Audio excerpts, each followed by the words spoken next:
Ba't pa kailangan mong bash or mang down kung pwede naman turuan na lang, or let's say na magtulungan na lang para umangat, diba?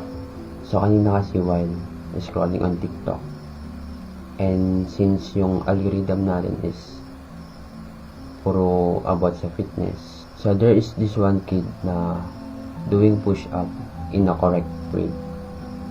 I'm not expert, but through my experience, alam ko na rin yung yung tamang push up or form niya.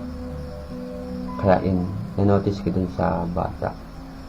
Then pumunta ako sa comment section, then I saw these guys na nang babash or tinadown yung bata. Yung iba pinagtatawanan siya. Since beginner pa naman, pwede na lang pwedeng turuan or bigyan ng advice. Like, wala namang mawawala, di ba? And hindi pa yun, meron pa yung isa na beginner pa lang din siya, or mga 1 month pa lang siya nag-start, nag-workout. Then, ni-flex niya yung progress niya.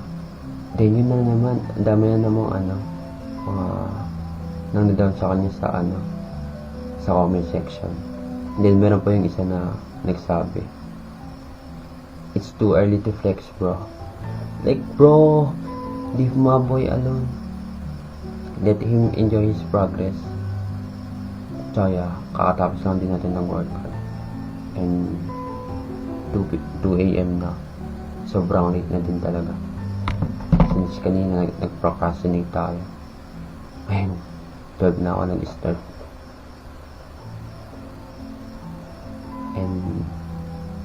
And day 22 na nga pala tayo sa Mount Challenge.